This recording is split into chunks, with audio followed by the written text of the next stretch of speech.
Hello, ladies and gentlemen, it's Mike Vonbeardingham here, and today I am joined from, once again, across the pond by Kat Steele. Hello, Kat. Hi, thanks so much for having me. No, thanks for Um, joining us. yeah, I'm so happy to be here. I'm excited when I saw you share that you were trying to share other stories with Endo to increase the awareness. That is what I want to do. That is what my Heal Stronger platform does, why I created it. Um, and so that's kind of what got me to telling my story and kind of sharing it. I had some traumatic experiences with endometriosis in the beginning, and I really don't want other people to make my Mm. mistakes if they don't have to. So that's why I've decided to really share my story. Oh, brilliant. Well, we are completely appreciative of it. Thank you. So, first of all, before we delve into the nitty gritty of it, tell us a little bit about yourself. So I I grew up with learning disabilities, which I um, look at as neurodiversity. It's a different way of looking at things. Hmm. However, when you're in a school system, it can cause a lot of stress because when you're a child, they tell you not to compare yourself, but then they put you on a bell curve with Yeah. everyone else. Yeah. So that kind of instilled some stress in me with that. But that's where I really kind of taken to teaching because teachers really had helped me. So I became a math teacher, and I found that math tutoring was like my passion to do individualized like tutoring for math anxiety. I was working with students with disabilities. I did my student teaching, and then I ended up realizing that I couldn't teach mathematics to students who felt unsafe. So I decided to get my degree in counseling, where I got my degree in school counseling and also got my extra credits so that way I could get my licensure in clinical counseling. So I received my licensure in clinical counseling in 2019 while going through all this. And I did complete my graduate degree in 2016. And so, yeah, that's kind of my past story for career wise. And about me, I really am trying to get back into my art as of Ah, right now. So, out of career wise, I'm trying to get back into kind of finding my heart and soul with like art. And so that way, when I do get back to counseling, because as at the moment I'm not counseling, yeah. um, I've taken a break. So, in this time that I've taken that break, I'm really trying to do a healing journey and self discovery. So, that's kind of where I'm at right now. Well, with that opening speech alone, you've already won a fan. So, Leanne, who is one of our other interviewees, she just said, "We need more people like you in the world and in schools. How wonderful." Thanks. And that's what I hope to do. I hope to be back in the schools eventually. Well, we hope so too.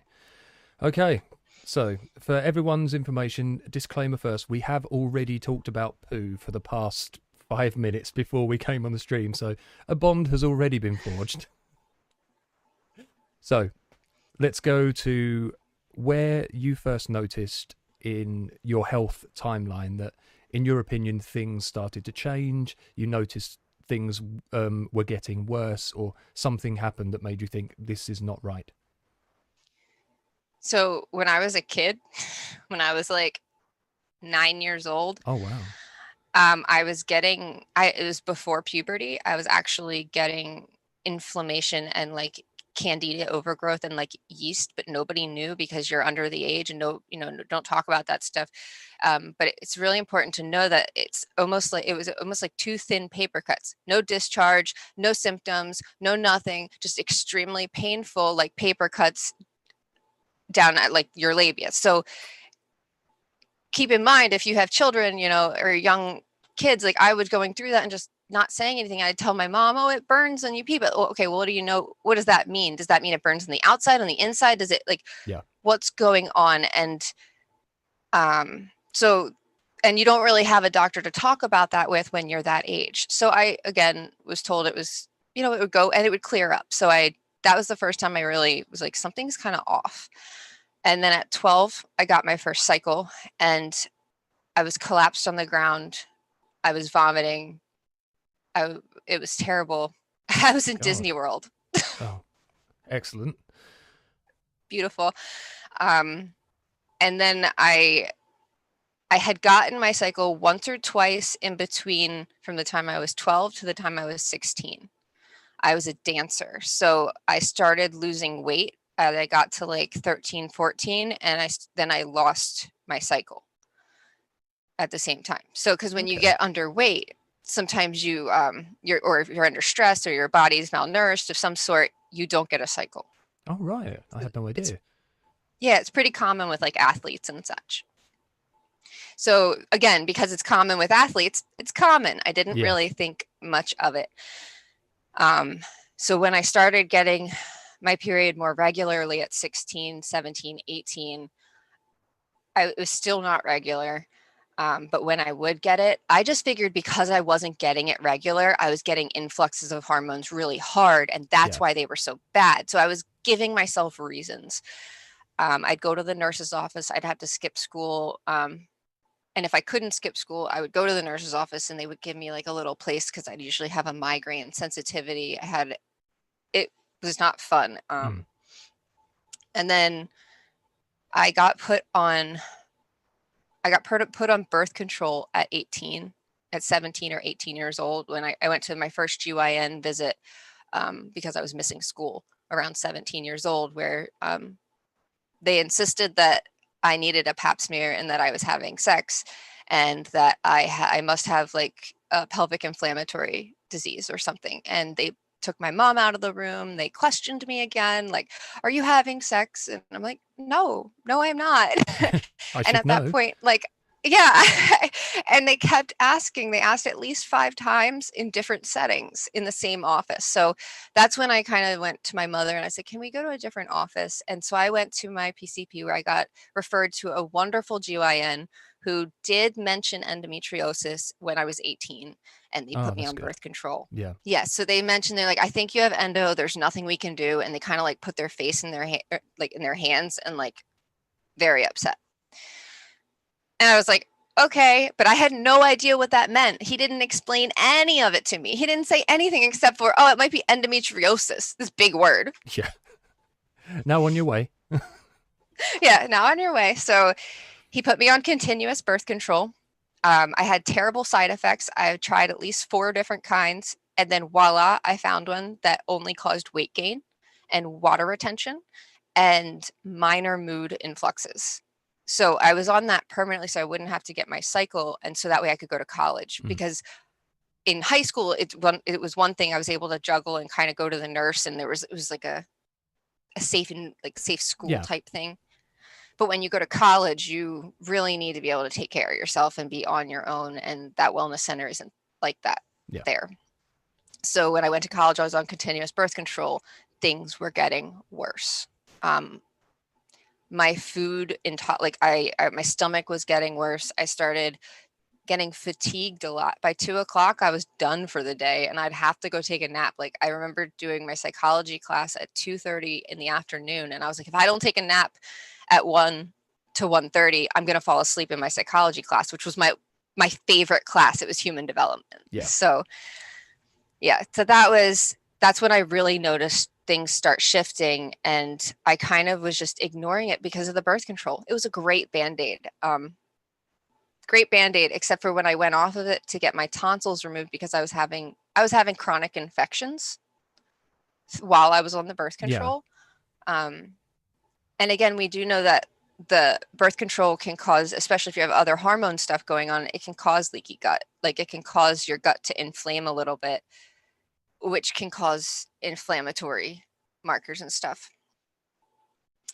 But basically, that's where kind of when I had to switch and I was student teaching at the end of that college, I had gotten my tonsils removed, went off birth control because I figured I'm going to get off all my medication. My cycle is actually not very painful. Yeah. And my mood swings were like gone, and I started dropping weight because I was off of the birth control. Like I was significant, and it was easier to maintain my appetite. I didn't have as many cravings. It was nice. And then all of a sudden my pain started coming back full force within 6 months. Yeah. So I started living my life around my cycle. And Right. at that point, because I had been on continuous birth control, I had no way of tracking it. And that's something that makes it really difficult, is like a lot of people when they're on birth control, they don't track their cycle at all. Like I did not at all. And then because I was so irregular before, I was like, what's the point of even tracking it? I use Period Tracker now. It's the calendar, and it's super helpful for me because it allows me to customly do everything. Like a lot of the other ones, they have things already in or like preloaded. This one allows me to put the medication I take, the food I intake, and everything, and the symptoms I want to look at. So you can put in So the full that's regime, basically. right. I can put in exactly what I do rather than have to figure out and put it in. So I started tracking, and I was fine. I started living around my period, went to go get my master's degree, and I was like, I'm going to heal myself. I'm going to do this and get this master's degree and get through it and just kind of keep going. So I pushed myself, and the pain was just getting worse because obviously my stress levels were increasing. I was running into like tons of weight issues and so many symptoms. I was missing classes. I had mental health started coming about when my endo was at the worst.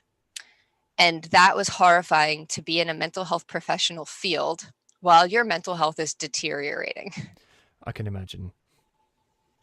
Yeah. So I was working as a graduate assistant, and I was a math tutor, and I loved it. Absolutely loved my kids, or my students. They're not kids. But that I couldn't be consistent. And I ended up losing my graduate assistantship thanks to Endo. I had doctor's notes for every single time I missed. I made up every single hour. But in reality, that kid had a test and I couldn't tutor them that week. Right. So regardless of regardless of how passionate, how wonderful I did, I couldn't be consistent. Yeah. So I lost my assistantship, which means I had to find alternative funding for the last 2 semesters of my graduate degree, which was I took in 4 years. So I only had 2 courses left that I had to pay for out of pocket. But the day that I lost my graduate assistantship, the next day I went in for endometriosis surgery to prove that I had endo, to prove that these doctor's appointments, that losing my assistantship, I'm not just faking it. Because so many people were just like, even when I would go to work with my cycle, I would go to work and collapse in the bathroom. I would bring my heating pad, keep it on me. Anything to be in work, because I knew I was being inconsistent. I at least needed to show up. Yeah. I don't know if that was good or bad at this point, because when you show up and you're that sick and then people don't really believe you, it's kind of like, maybe I should have just stayed home. Why did they not? What do you think is the reason that they didn't believe you? Because of the way I described it. And I think a lot of it was because I didn't know what endometriosis was. I didn't know what my body was going through. And there were so many symptoms that when the cramping would come, I would go and I would say, I have really bad cramping. And so most women, when you tell them that, they go, oh, just put a heating pad on, suck it up, take an ibuprofen. Yeah. Meanwhile, I was taking bottles of ibuprofen. I was at that point, I was on birth control, and I was also prescribed tramadol. So when it was bad, I was able to take tramadol. So at this point, obviously before you said the doctors had told you that you potentially had endo, and then didn't describe to you, give you any information whatsoever. So still at this point, even later down the line, you still didn't know much about it. So all this is happening and you've got no real label to put to it. Right, because I didn't know if I actually had it. It was mentioned to me like, you might have endo. It's a good chance. Yeah. That was like the only thing that was said to me with it. And then I was 18 at the time, ready to go to school. Like, I'm going to college. See ya. Yeah. Like, it'll get better. You can't do anything about it anyway. Why worry about it? Yeah.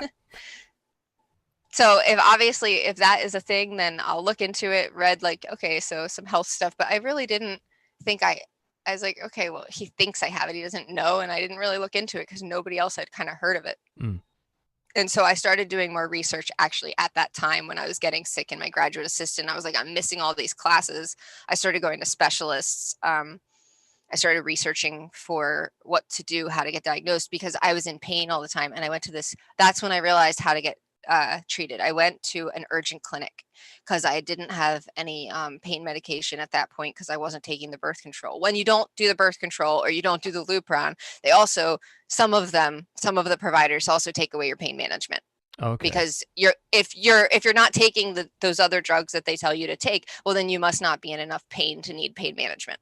Right. Okay. So I went to urgent clinic. She goes, "What? You might have endo. You should get laparoscopically diagnosed, and then they can help you with pain management." I was like, "So if I'm diagnosed, they can actually help me?"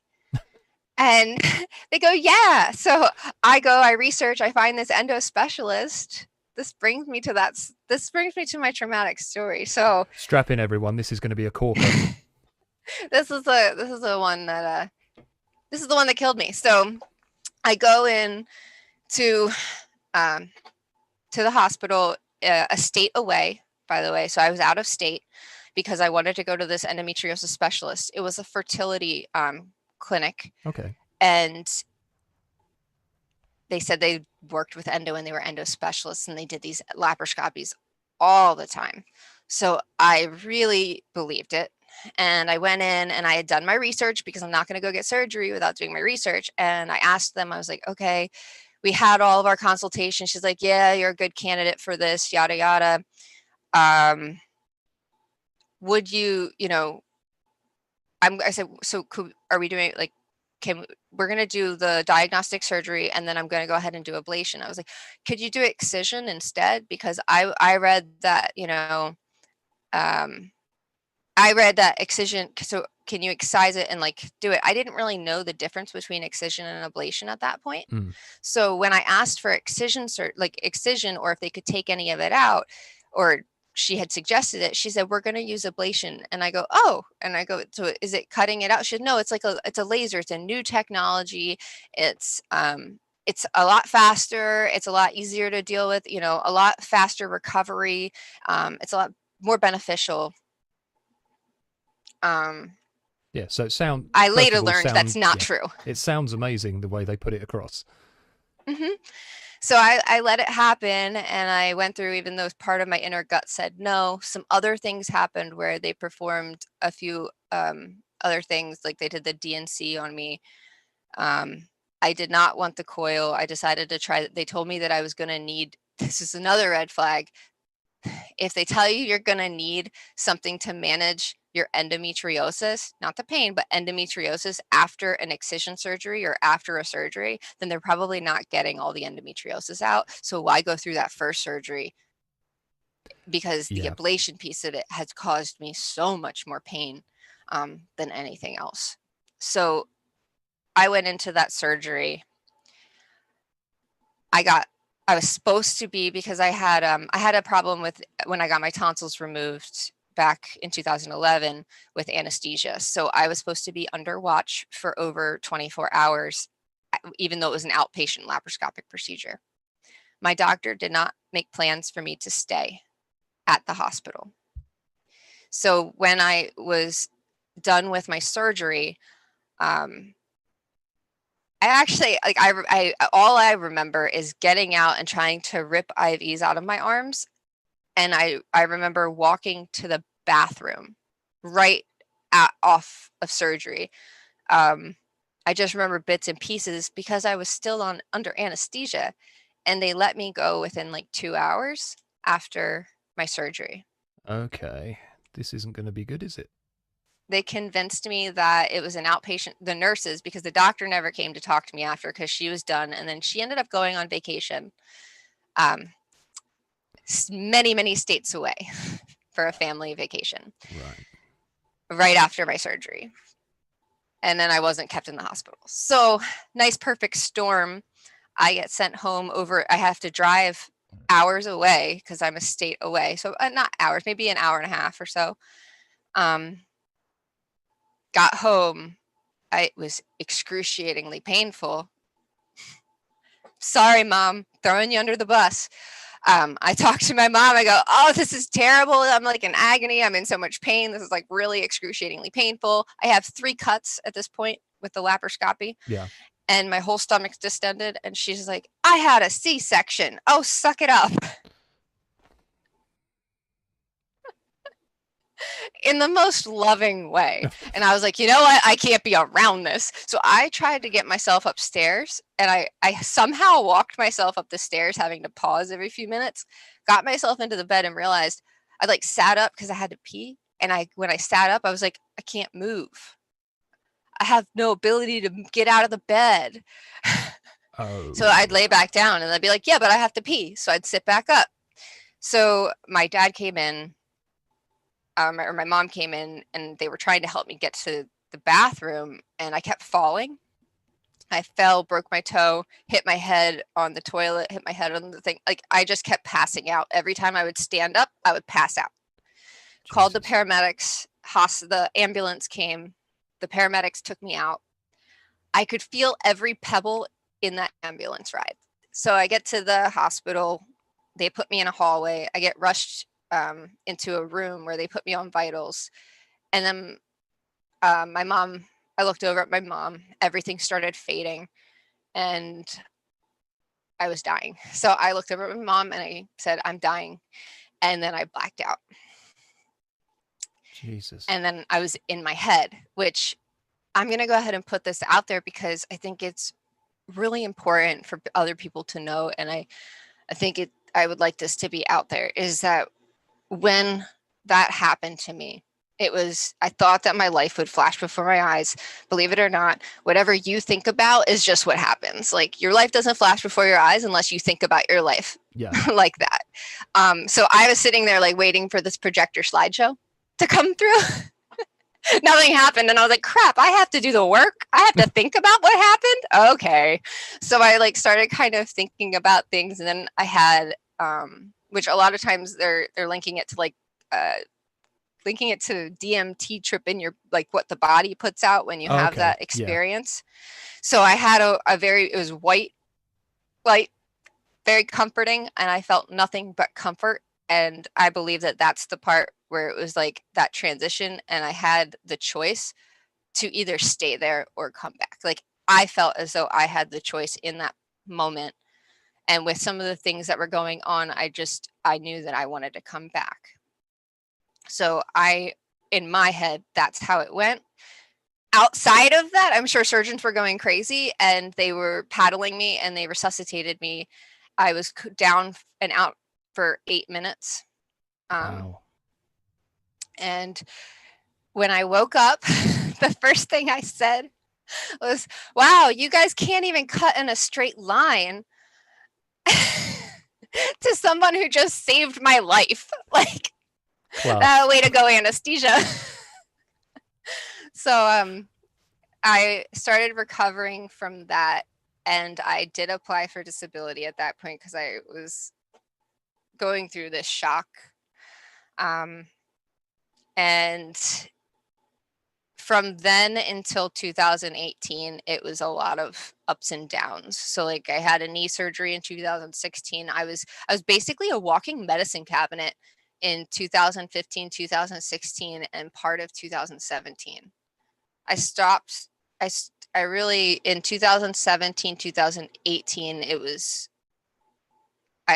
all of those times it was really tough because I wasn't on birth control, because I knew that every time I would take it, it made me insane. Like, I tried a few others after that surgery just to try and get back on my feet, because I was like, at least the birth control, it has those things. At least I can get back to work or something. Because I got denied, of course, because you're young. So then I was like pushing myself back. I pushed myself right after that surgery. I finished my graduate degree because I knew I had to get it done with then. Yeah. So I didn't want to come back. So I finished both of my internships. The first internship, my supervisor said, you are an absolute wonderful counselor. You do fantastic with the kids. You know, you can do these Excel spreadsheets and whatnot really quick. Like, you're fantastic. However, you are not capable of coming in 5 days a week. So I don't think you could be a school counselor. So they gave me 5s throughout like all of my stuff and like great rave reviews, but then personal to personal, you're not ready to be able to go in the schools. They need you there every day. And if you're going to miss 1 to 2 days a week, like, or have to leave early when you're sick, you can't be that. So then I proceeded to go, and I really blocked it out. So that way I didn't have any other things going on, and I quit some other stuff. So when I went to my second internship, I did a bang up job. Wonderful. I showed up all the time, because at that point, if you think about it, I had started that first internship. So my surgery was in May 9th, the resuscitation. May, June, July, August, September. I started in August. So 3 or 4 months after my I had a full laparotomy when they pulled me in to resuscitate me. Because they couldn't get a hold of my doctor, they had to open me completely up and take all my organs out. And so when all of your organs get exposed to air, you're more likely to have adhesions. Oh my God. So they normally would have cut me open at the C-section, because they would have been able to call her and say, oh, where did you explore? She didn't go into my bowels. She didn't go into my stomach. She only checked my fertility area. Again, fertility specialist. So when I actually have pain up in my diaphragm, I have shortness of breath. And it's all on this side. And it's suspected as thoracic endo, but she didn't look into it. So, and she also said that she didn't feel comfortable looking at my bowels. So if someone's going to open me up again, I'm going to make sure that they're capable and they want to look. Yeah. And or at least they have another person or a gastroenterologist that is comfortable. Well, yeah, because so that way I don't have to go under again. Well, the thing is, it's an incredibly complicated set of systems going on in there. So you need someone who is, as you say, is comfortable with dealing with everything that is going on in there, not someone who will just go in and go, I'm going to examine just this bit and just ignore the rest of everything. That's just ridiculous. And that's biggest thing is endo is a whole body inflammatory disease. It's not just this reproductive area. And that's the biggest thing we really have to look at. It's abnormal cell growth. It's a form of benign abnormal cell growth. Like, it's not endometrial tissue. It's endometrial-like. It does similar things, but it creates its own estrogen. It is its own type of cell. So, that's probably my biggest takeaway from that is if you get to be opened up, don't allow ablation, because that's the other thing. She did ablation and she actually left scar tissue on my ovary, which both of my ovaries were pretty clear from endo. I had endo in other areas more so rather than in my ovaries. So later I find out I had deep infrared,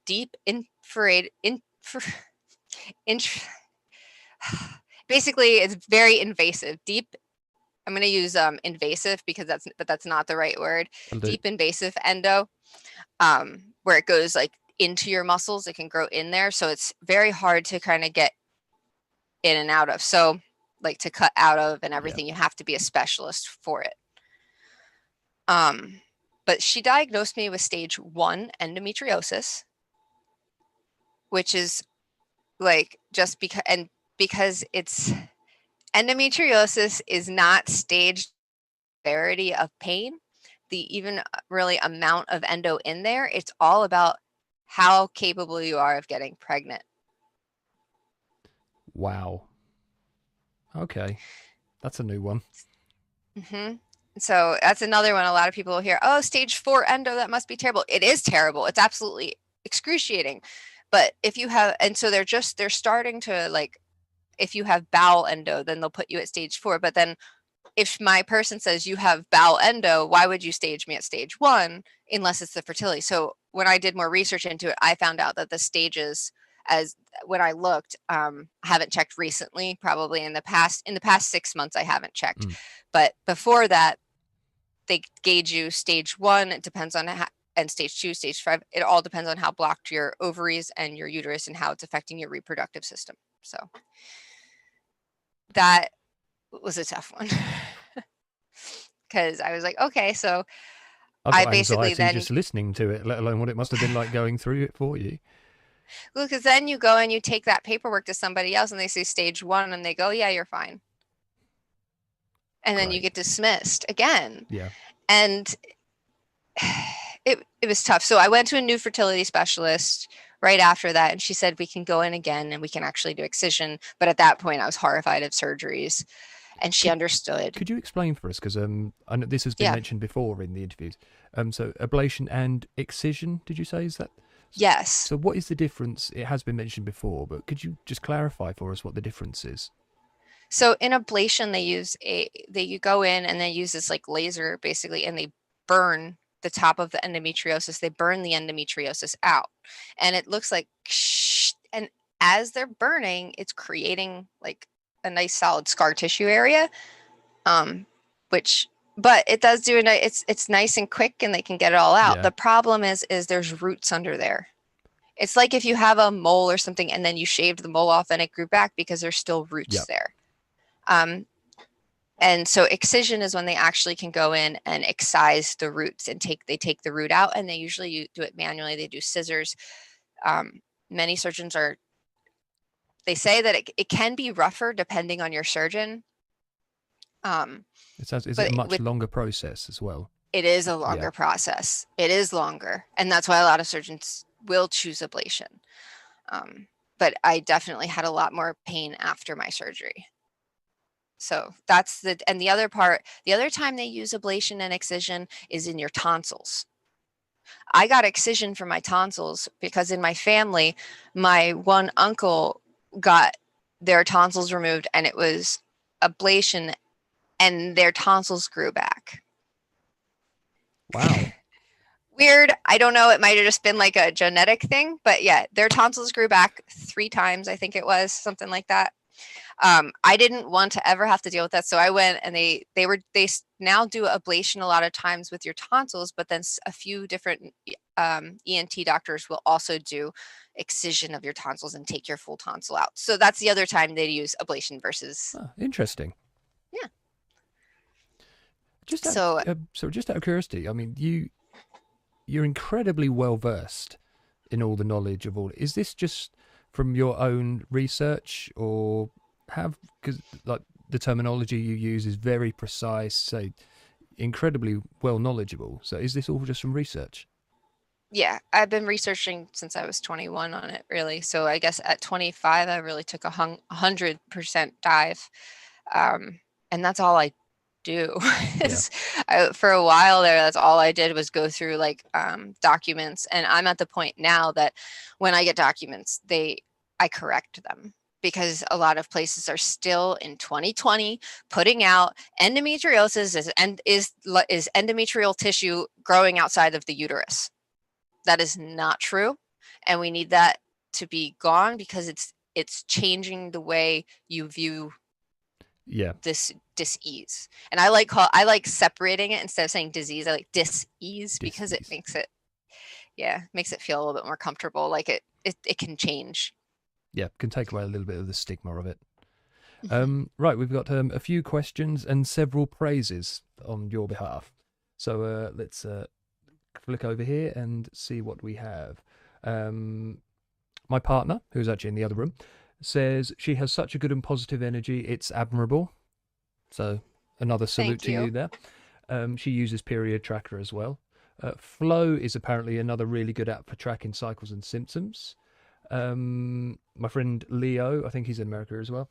Wow, what an inspiring mentality. She is so strong, admirable indeed.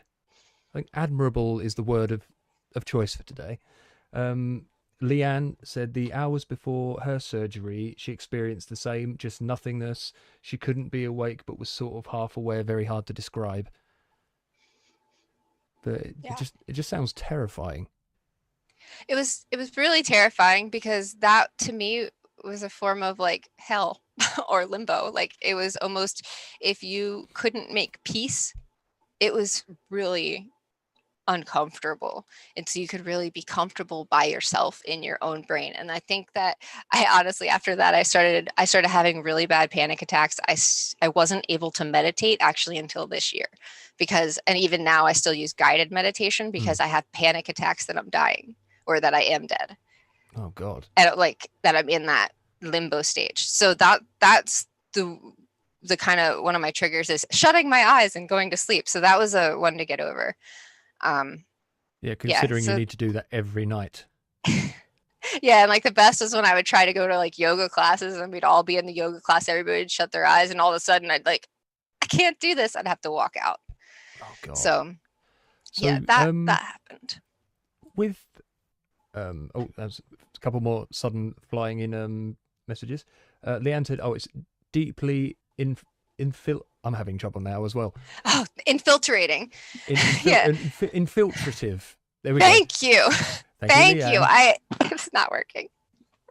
Leanne is still struggling to sleep for the same reason. So you're not alone in this instance. But when you said after when you said you came off the birth control and you said, you know, I'm going to kick this, I'm going to be sort of medication free, and you said that birth control had sort of been a really good band-aid up to that point. After you started going back on your medication, did that birth control, did you try the same birth control again? So yeah, I went back on the same birth control again and they discontinued it. Oh, so would it within the first month? I mean, I'm kind of grateful. Yeah, it might have worked, but I'm kind of grateful now for where I am in my healing journey that it didn't. They gave me a few other ones and they were terrible, and my mood swings were actually off the charts. And one of the things that I, you know, with the estrogen, it was estrogen progesterone. Like, I'm learning more that it should be progesterone only. It depends on your body, of course. Everybody's body's different, even with endo. Again, my body did well with that estrogen progesterone one. It was a lower estrogen, but a higher progesterone, and it was the Seasonelle, I think it was. Okay. But yeah, whatever it was, it went off the market, and they created a new one, and I couldn't do it anymore. So I tried 3 or 4 different ones after that, and that's again when I was like, okay, no more medication. Let's really fix this or figure out what's going on. So where are you at now? What's your situation currently? So I have one thing that really changes where I am now. So basically in October 2018, so I was ignored and neglected and told it was anxiety and GERD and things. So basically my main issues I was dealing with was belly cramping, pain, belly swelling, bloating, upset stomach, nausea, vomiting. I was vomiting throughout the day, and I was vomiting and having issues with pooping every single morning. And I was having fevers, and but my doctors were like, it's your anxiety, or you have a neurovirus, or things like that. So I did seek alternative treatment. I tried chiropractic care. I tried massage therapy. I tried some holistic things. I was doing different supplements. I was doing everything I could in that. I changed my diet. And then finally, I ended up going on my Facebook support group with endometriosis. And I told them what was going on. They're like, honey, you've been in pain for weeks now. You should probably go to the hospital. And at that point, I wasn't given pain medicine because I'd stopped taking all the birth control too. Right. So I was like, you know what? I'm going to go for what I thought was just a bad endo flare. Turns out I had a small bowel obstruction where they put an NG tube down. I was initially like completely I had no idea that I even had an obstruction. They were just shoving a tube down. I'm like, you're shoving a tube down my nose. This isn't how you treat endo. You usually give me pain management, or you do like a scan on my ovaries, or Nope, it was an obstruction. And then I got admitted. They checked me the next day because the NG tube, I think I was in there for 2 or 3 days, and the NG tube stopped working. But they go and they're saying, okay, we're going to get you ready for discharge. Let's do one more CAT scan to make sure you're clear before we send you. Good thing they did. As soon as we got back up there, I heard, okay, hop back on the gurney. We're going to go down to surgery now. What? Like, right. Just like that. Just like that. Okay. What? You were discharging me. I feel great. Put me on the gurney, take me down, where I meet with a surgeon who comes up to me and goes, hi, your bowel is perforated. We're going to have to operate right now, immediately. you might end up with a stoma, a bag. There's like a good chance you're going to have to do that with a resection. We don't know what it is. We're going to try to do it laparoscopically first. If we can't, we're going to have to go in through the laparotomy, and we're going to have to do this. And he's explaining this, and all my head can think of is poop bag. No. I've been dealing with not being able to poop for so long. I don't want to have to deal with it in the front end. No. So that was like my biggest fear. And I told him, do your best and try your hardest. If you can't get it where it needs if I need a resection and I need a stoma, just let me pass. Don't worry about it. Like, I don't want to live through it. If you felt that strongly about it. Oh yeah, I was in that much misery beforehand because of the way that I was working, and I was like vomiting in between clients, getting sick, getting ill, being told it was all in my head. Like, I obviously wasn't feeling good, and I was ready to go. Like, I was like, so I don't want to come back. You're kind of at your lowest ebb already. This would have just been the foot on your head that pushes you below the surface. Yeah, this is like the last thing I felt like I needed at that point. And the surgeon looked me straight in the eyes and said, I will not operate on somebody who isn't willing to fight for their life if I'm willing to save their life. That hit so hard. I was just like, life-changing moment. I feel like schooled right now. Okay, do what you have to do, and I will fight for my life. And I chose to fight. And ever since that moment when he said that, I have been a totally more positive person, like, in general, and really more realizing that my pain and what I'm going through and my suffering is part of my journey. And it's not something to try and like kind of necessarily, I can hope for it to go away, and I can do my best and I can work on it, but it is part of my journey. And to learn that acceptance of no matter what the next step is, I can handle it. Yeah. And kind of coming at it from that perspective. So that was my last kind of thing.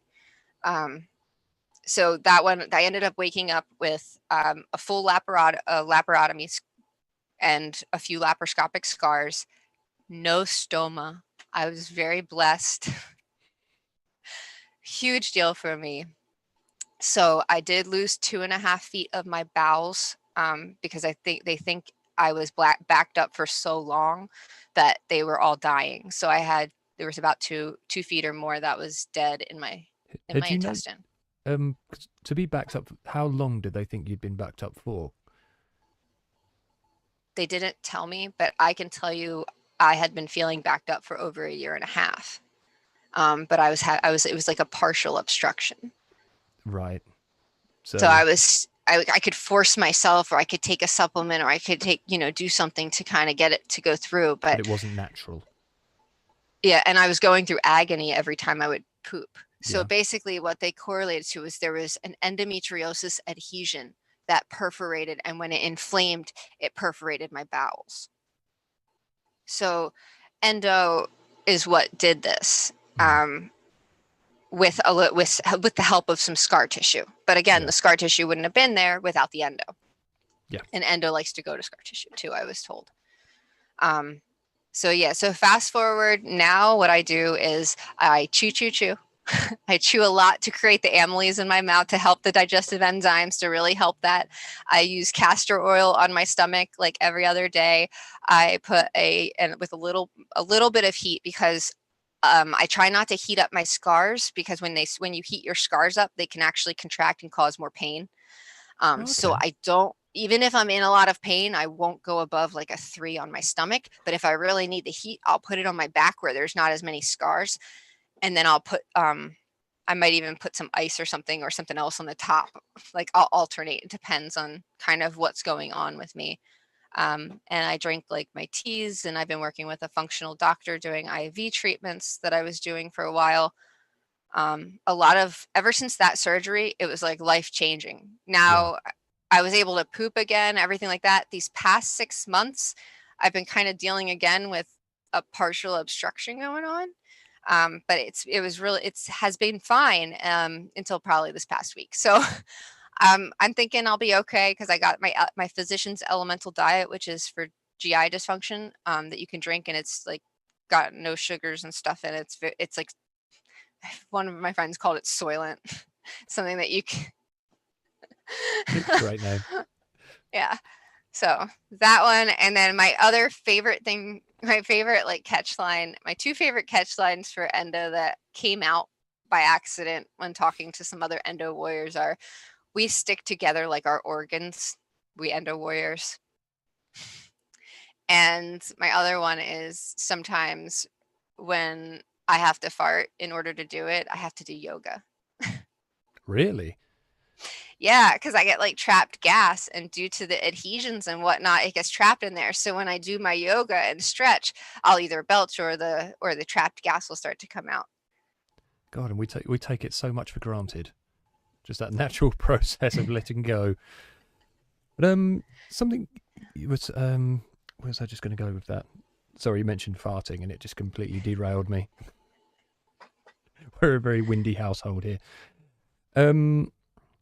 Regarding your recent obstruction, I mean, is that something? Again, it had been left so long the last time, so isn't this something that shouldn't you be having it scanned soon, or rather than Yeah. the danger of you? The difference is I'm not in tremendous amounts of pain. Okay. So I'm not having as many inflammatory issues with it. So, and because of COVID, my doctor advised me to stay at home and try and go on clear liquid. So I've, as of yesterday, I am no longer vomiting. I am holding clear liquids. So that's an improvement. So that until they said a few days and so, and if I feel any pain, that I should go in. Yeah, because you're manifesting the same sort of symptoms as you were before, aren't you? Mm-hmm. Yes, I am. Obviously, I've only just met you, but please be sensible. Don't be stubborn. If you need to go and get help, please go and get help. Yes, I am a redhead, but I do, and that's why I did go to my doctor immediately. And I have another person I'm talking to. I have, believe it or not, they asked me to drink some Coca-Cola to help clear the obstruction. I'm Really? not sure. Yeah, they said to sip a little bit of Coca-Cola. I don't drink soda ever. And actually, all over the bowel obstruction Facebook groups, they say the same thing. Well, it I can did drink. dissolve metal, so So it I might drank help. some, and ever since I drank the Coca-Cola, I've been able to hold clear liquids down. That's bizarre. Yeah. So that was my hack, this one so far. And I think I'm thinking the most positive thing, it'll work itself out. But I do have limitations that, if I'm not eating by, in a few more days, it's time to at least try and get something else going on. Yeah. God. So. Oh, we're all worried for you now. I still have yet to try the enema, which is definitely going to be a fun one. But they say that can help. Self-imposed enema, is this? The doctor said that if that's the next protocol after what the Coca-Cola and the warm tea and the few other things that they were having me do. So the enema was kind of like my last step to try and get it unblocked. So I've kind of been hoping to get it as much unblocked before I try that. So when I do it, hopefully it'll really be loose and okay. So how long before, if nothing works, when do you need to go to hospital? I'll probably look into it. Over the weekend, I'll probably decide exactly how weak I feel. If I am not able to do purees, I'll probably go in like over the weekend. Yeah. If I'm able to tolerate purees and it's getting better, then I'll probably wait. But they say like 7 to 10 days. And again, I am not in the amount of pain that I once was in. This is so much more bearable. It's obnoxious. It feels like there's something stuck in there and I can't eat and stuff, and I get the nausea, and that's obnoxious when I'm eating. I can't do it, but the pain was excruciating before. Okay, so we just got this sudden overwhelming sense of concern for you. So, No, uh, I have some friends that are also keeping an eye on me, and I oh, good. definitely am voicing, and that's why I'm talking about it. So that way I keep it in my front mind Yeah, that I'm taking care of myself right now. And that's why I'm home right now. I'm doing what I need to do to take care of myself. excellent. Okay. Um, Regarding something you said about your mental health, because obviously one of the big impacts that something like this has on people is that it hits their mental health so hard. It affects not only them, it affects the people around them. Um, it it's such a traumatizing, debilitating thing to live with. And as everyone says, you've been very upbeat. You've been very positive. Obviously, we can see when you run through a lot of this stuff. Obviously, it brings back memories. You talk about um, obviously the trauma you've dealt with afterwards of not being able to have close your eyes and all that. Have you sought any therapy for anything like that? Yes. Yeah. So I had seen a few different therapists because especially when you go into therapy, you have to have therapy in order to be a therapist. They Mm, like to so you really can know the process. yeah, Um, I did have trouble opening up. Um, I had some trust issues, and I was seeking therapy, and it was difficult because the whole I showed up, and one time I was in a like just crying hysterically, and I showed up. All I needed to know was that I wasn't a waste of time. And I showed up and I was just crying. And I was like, you know what? I should cancel my therapy session because I can't stop crying because I'm in this hormonal mood swing. And then I'm like, maybe they can teach me or work with me and do breathing or help me get through this so I can stop crying. Maybe mm, I should go to therapy. Maybe this is the perfect time. So I went in and then they asked me, well, so you're crying. So what's up? And I'm like, well, can you help me with like figuring out how to like not cry? She's like, um, well, something of I think I was doing my breathing, and she kind of she had asked me a question, and basically it came. I said she just sat there in silence the whole time and just like stared at me. And so I was just like, I'm so sorry. I just feel like I'm being a waste of your time right now because I'm crying and I can't talk. And I was doing this while really in hysterics. yeah, And she goes, well, if that's how you feel, then maybe it's true. That was an experience where I was floored that a yeah, therapist would say that, and it made me 10 times worse. But luckily, because of the training I've had in the past, I knew part of where she was coming from, but at the same point, I knew that that was wrong at that time. yeah. So I did find a new therapist whom I absolutely loved, and I've been working with them and it helped, but it was hard because if therapy has to cancel or something or you miss it. So I also use 7 cups. What's that? It's a seven cups is a free place to talk. They have therapists there too, so you can pay a monthly fee to do that. But I go on there as a listener and a member. So sometimes I need to be heard, and sometimes I just want to help people, especially if you're sick. And you can log on. It's www.7cups.com, and they're peers. And there's listeners and members. And when you go on, you can just talk to somebody, and they have different people who like to talk or who are educated in different things. A lot of therapists like myself will go on there just to be proactive and help. And there's a lot of peers that go on there and will just sit there and talk to you, and you can pick your age group and search through the different listeners and Oh find the wow, one that really fits you. So that was one of my biggest supports through it. yeah, And yet the hopelessness is actually, I didn't know it, but since your brain and your gut are connected, with that 2.5 feet of my bowels being dead, I sit here and I still wonder how much of that was affecting I don't like my mental health. How much of the 2.5 feet of bowels that were dead inside of me, how much was that impacting it, especially if your gut health and your mental health go hand in hand.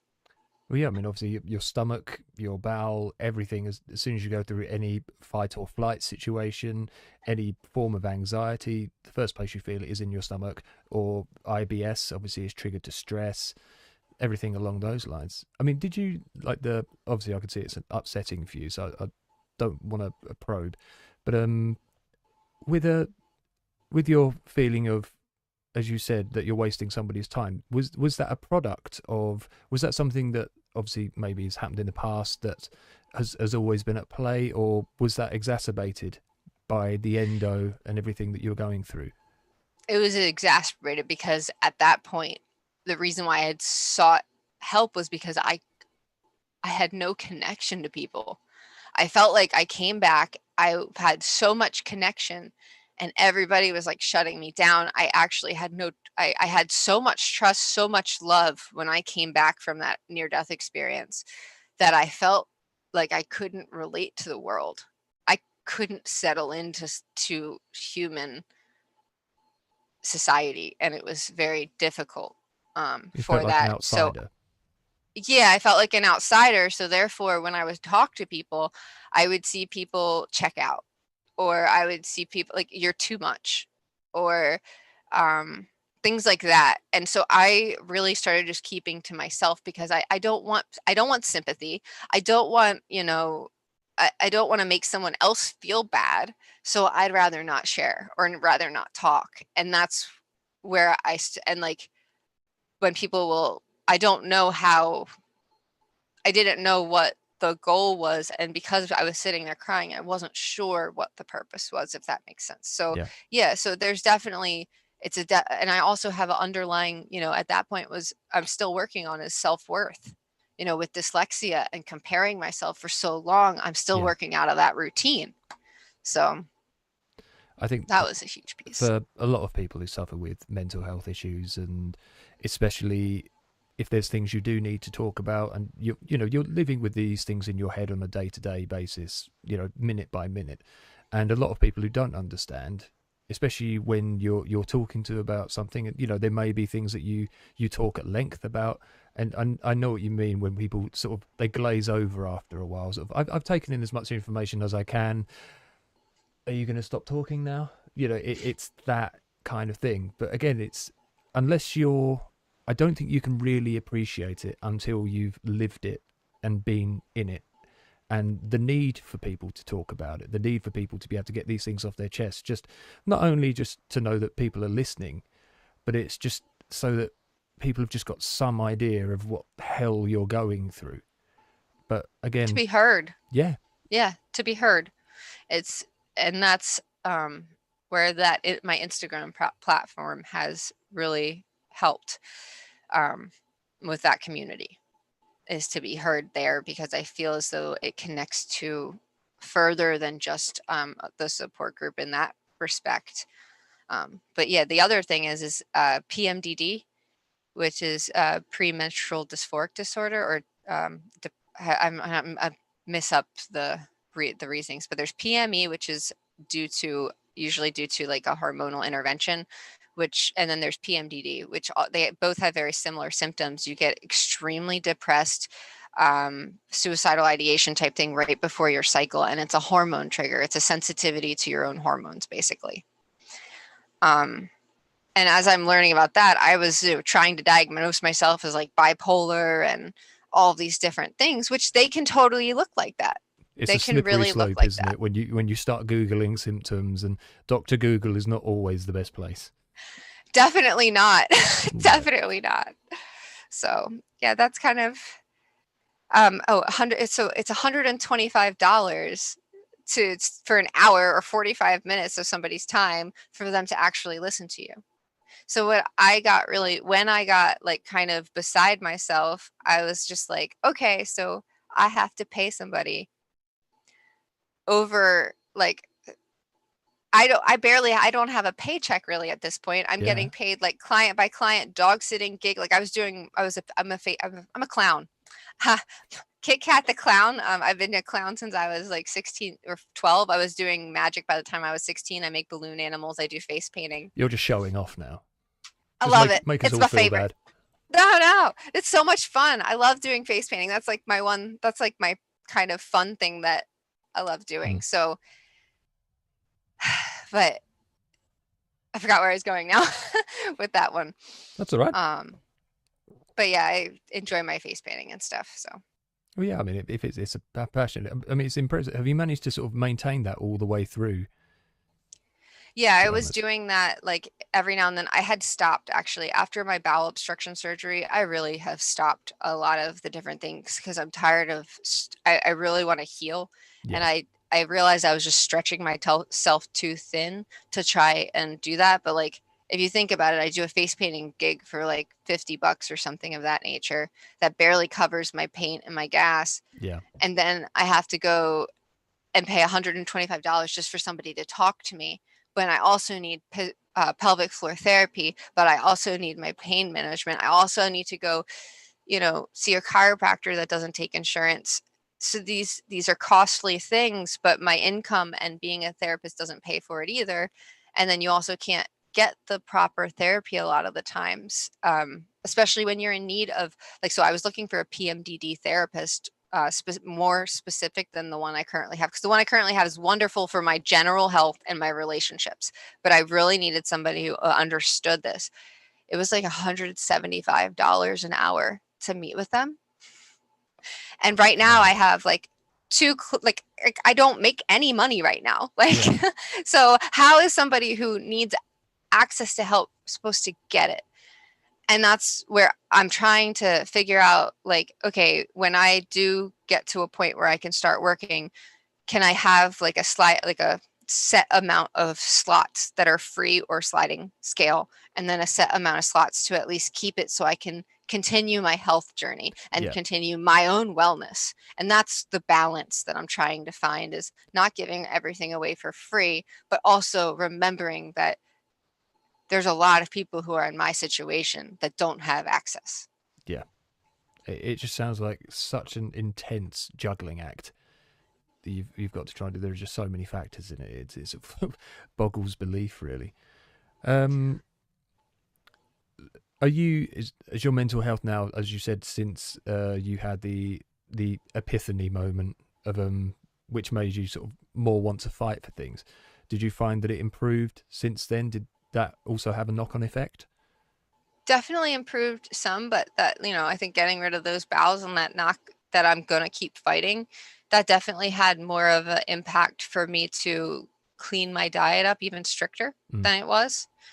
And really helped? Kind of, yeah. So it didn't help the first time I cleaned my diet up. I cleaned it up by cutting caffeine out, cutting different things out. I left, like, when I had my bowel obstruction, I couldn't eat chicken anymore for some reason. So before that, I had tried cleaning up my diet. But until I really, and I'm just not saying that now I eat a little, I call myself plant-based. Actually, that's just tied in. My girlfriend just asked, "What do you eat?" Just out of curiosity. So, well anticipated. Yeah. Carry on. Yes. So I do. I focus on plant-based because I like Dr. Furman's 80-20. I really love Dr. Furman. He did a women's health study, and I got to participate in it. And it was like a year-long health study where every month they would check in with you, and you'd fill out a questionnaire. They'd have you measure yourself, and they'd have you fill out like some of the things you ate, like how many times did you cheat, how many times were you not, and you just were honest. But that helped me stay on track, really. And that 80-20 really helped me from developing orthorexia, which orthorexia is a health eating disorder. Basically, you focus on eating so healthy that if there's no healthy options, you're not going to eat. Oh, I see.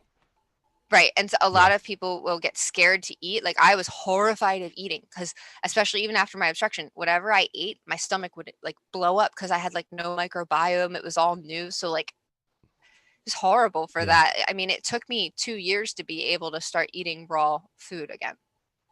But a couple more. Carrie says, yeah, plant-based is the way forward. Leo says, I can never fully understand what you've gone still going through, but we really hear you. For all this sensitive and personal information, I want to thank you. You've really opened up my eyes. And it's the fact of again, as I said to you before we started this, I've had a number of people come forward who I was hoped to interview, but unfortunately it hasn't happened. But really want to say thank you for being so stark and honest about this, because it's not an easy thing to talk about for a lot of people. There's a lot of things some people would be embarrassed about, especially, you know, when you're talking about traumatic events, and obviously we can see how much it's upset you. But I think when people are this frank and open about it, it really gives an insight into what this is doing to a person and what they have to live with. If you can just joke your way through something without showing the true emotions, people will never get the real sense of what's going on. And I definitely think with this interview, you've really put it across as what this is like to live with. And, you know, again, the trials, the tribulations, the funny moments, the not so funny moments, the near death moments. Mm-hmm. So yeah, it's inspirational. So thank you very much for that. Thanks. And I get the one other thing I would like to mention with the therapy is I had mentioned the expensive one looking for the PMDD. One of the reasons why I don't want to leave the current therapist that I have been with is, one, they've seen me through so long, they have the history, but they're a relationship therapist, and endometriosis has affected my relationship and my patience and my irritability and those things so much, and my sensitivities, that I wear noise canceling headphones. I now ask, my partner, hey, will you please, before you turn the vacuum on, tell me to put my headphones on, or warn me? Yeah. Will you, before we're doing certain things, like smells are extremely strong at certain times of the month. And so now I'm just learning how to kind of talk and work with my partner and balance it out. And I feel like therapy with that is very helpful, because sometimes it's hard for the other person because they're pulling so much weight. They almost can become a caretaker for periods of time. Yeah. We've And had it, several people who we've interviewed said the same thing. yeah, and that's exactly how it is with me. Is my partner is almost like my caretaker at this point, and that's really hard because But I want to show up for them, yeah. But I think if a partner loves you and they, they're seeing what you, again, I think a lot of partners don't, and we've seen this in various endometriosis groups where endometriosis has broken up various couples. Maybe that, say, the partner doesn't fully understand what's going on, or as again, it can affect the sufferer's mental health so badly that they just become a completely different person. So it can be a massive strain on a relationship. But the thing is, a partner, if they love and care about you and they can see the pain you're going through, they're going to be there for you. It's, don't feel that you're a drain or a burden on them, because if they didn't want to be there, they wouldn't be. And that's what I always tell myself, because I gave them an out. I gave them an out when I woke up from surgery. That first surgery, I was like, I'm broken. If you want to leave me, you can. And they were like, no. There we go. No. Yeah. That was what I did. I gave them the option, so that way I couldn't feel necessarily like I couldn't feel that guilt, and I had nothing to kind of in my brain like validate that guilt. So, but that's also a very noble thing as well, because I can imagine if I was ever struck down with something that was extremely debilitating, or that would render me whatever I would consider sort of leave me in a vegetative state or something along those lines, your natural instinct would be, I don't want you, my partner, who I care about, to have to go through this. So no, that's completely understandable, and a very noble gesture. That one, and the other biggest thing that nobody talks about is clothing. Clothing is so expensive, and when you can't work, how are you supposed to buy these different size clothings? I recently got rid of my 16s, 14s, and some of my 12s. I had for a long period of time sizes. I have to limit how much clothes. So I only have one of each size pretty much. But because my weight would fluctuate throughout the month, I would go from a size 6 to a size 10. Wow, that's a big jump. So size 6 to size 10 was kind of like my normal jumping range constantly. So I always kept that bracket. But with my surgeries and my other things, is sometimes I would dip all the way down to a size 2, 4. God, that's tiny. And then all of a sudden, after that second surgery and I was eating and impacted, I jumped up to a size 12 to 16.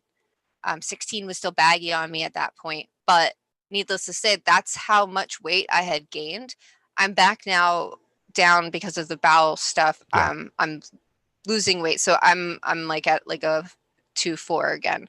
But if I was at the point, if you get rid of your small clothes, and then you, like when I got that heavy, I got rid of all of my clothes that were 4s and 2s. I was like, I am never going to get there again. And so learning that juggling and how much storage you have and how much things you need to accumulate or have with you, so that way because you can't necessarily repurchase it if you don't have an income. Leanne just said she says she has her well wardrobe and her sick wardrobe. Yes. Yes. I don't know whether you guys must have them in America. I can thoroughly recommend charity shops, or I don't know what you guys, is it thrift store? Goodwill. Yeah, Goodwill. We do thrift stores, charity shop. We call it Goodwill, Salvation Army. Those have been my best friends. And actually, I love clothing swaps and Facebook. We will message and just send like big bags of clothes. Like, oh, you're this size, I'm this size. Okay, can we swap? Yeah. And clothing swaps have been the best for that. It's learning if I should keep all of it in there because I'm going to switch, or should I keep that minimalist wardrobe, but then have to go through that this doesn't fit today thing. So I have dresses or things that are like things that are more stretchy, like she was saying, like my sick wardrobe. Elastic and is your friend. Yes. Yeah. Yes. One last thing I'd like to ask you before we go. Have you found any sort of things like endometriosis support groups? Have you found any of those helpful? So I like my Instagram. That is my support. Because I can be on my own journey and I can still support others and do some other things. I can promote research. I can look at things to distract me when I am sick. And I can also, a lot of us are all Endo warriors on there. We talk to each other. We're willing to, do you need to schedule a phone call? Do you need to talk to me? That's why I created a separate business account, Heal Stronger, because the one that I have for my endo, I want to keep it a supportive community. That is my support system. Yeah. I like the natural endometriosis support group on Facebook, but sometimes it's difficult as we are all on our same journeys. And the other one is just a reminder, endometriosis support team, the My Endometriosis. I don't know have you heard of that one? It's one that they were kind of pushing. That was one of the first platforms I was on. And then I found out that like Abivai was actually sponsoring them, and so I personally have switched to more of the Facebook and the Instagram platforms. We just had Leanne just asked her, can you drop the link to that at the end, please? Which link are we talking about, Leanne? Are we talking to Kat's Instagram or the support group? Just let us know in the comments, and we shall do that after the stream. I'd like to, after the stream, actually, when we finish, I'd like to just speak to you for 5 minutes, just about something, if that's all right. But before we go, just want to say, the Insta, please. Okay, yeah, totally. So we'll get that, and I will post that into the description afterwards. It's been amazing to speak to you. It really has. It's been wonderful. Wonderful. Thank you for letting me share my story, and thank you for everybody who has listened. Seriously, it helps me a lot to be able to speak my story. No, you've been amazing, and I think you've pretty much won the hearts of everyone who's been watching and listening. So yeah, thank you for joining us, and you all can disappear now, because I'd just like to chat to this lady just for 1 moment. So anything else you'd like to say before we go? I hope that everybody is on their healing journey and they can find some relief if they are in pain. All right. I'll be sending healing thoughts. All right, everyone. Thanks very much. Take care, and we shall see you all soon.